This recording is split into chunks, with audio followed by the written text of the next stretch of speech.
O texto que eu escolhi ler foi O Leitor como Protagonista, Reflexões sobre Metodologias Ativas nas Aulas de Literatura, do Marcelo Ganzella. Ele fala sobre o ensino da literatura para professores em formação, né? Na verdade, formação de professores. Ele está dando exemplo de uma faculdade de uma faculdade particular, onde ele ensina literatura e as experiências desses alunos em formação como professores, para professores. Então, ele vai fazendo no início do texto uma crítica sobre as aulas expositivas, dialógicas, que realmente dão pouca margem para que os alunos possam participar. E aí ele vai enumerando ao longo do texto as possibilidades de trabalho com metodologias ativas. Então, os exemplos que ele dá não são muito diferentes do que a gente já faz aqui na faculdade de pedagogia pelo curso EAD. Então, os exemplos que ele acaba colocando são práticas inovadoras com o uso de Wix, personalização de aprendizagem, e aí ele vai citar a análise do Guarani, que eu particularmente acho uma obra horrorosa, né? Mas a minha leitura como uma pessoa do século XXI é bem diferente da pessoa do século XIX, né?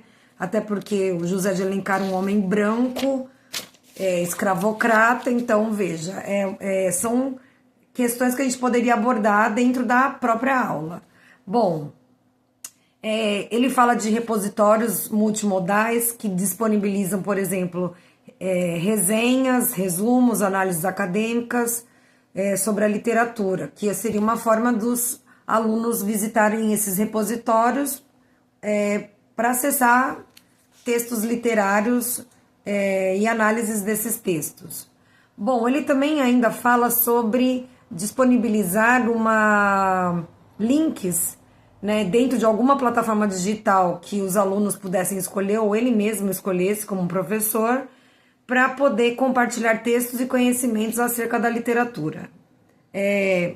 Além disso, ele ainda fala sobre a construção de chats, fóruns de discussão, entrevistas no Skype, e ele ainda exemplifica entrevistas que eles fizeram com autores de livros sobre como fizeram, estruturaram suas obras, o que foi bem enriquecedor, segundo ele, dentro das aulas de literatura dessa turma. Bom, ele fala também sobre a construção de repositórios com blogs e revistas digitais, né, de forma que pudessem acessar dentro desses repositórios, desses blogs, audiolivros, podcasts, animações e ilustrações de acervos literários. Bom, ele também cita a cyberpoesia, e aí ele pega muito a questão da poesia concreta, que seria uma experiência muito mais rica, você acessar uma experiência, uma poesia concreta através da internet, do que ela impressa numa folha de papel. Ele fala sobre a construção de um glossário coletivo feito pela turma e por último, da criação de um Padlet feito pelos alunos como uma forma de contribuir com as suas leituras e análises de livros que eles fizeram.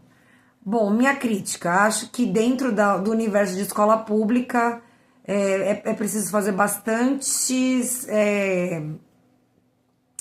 reformulações dessas opções que ele coloca aí, né? Algumas coisas são possíveis, como construção de Padlet, glossário interativo, disponibilização de links. Agora ele fala sobre questão de visitar uma biblioteca, uma loja de livros, uma livraria, impossível, né? A escola pública não paga nem ônibus direito para as crianças irem para a escola.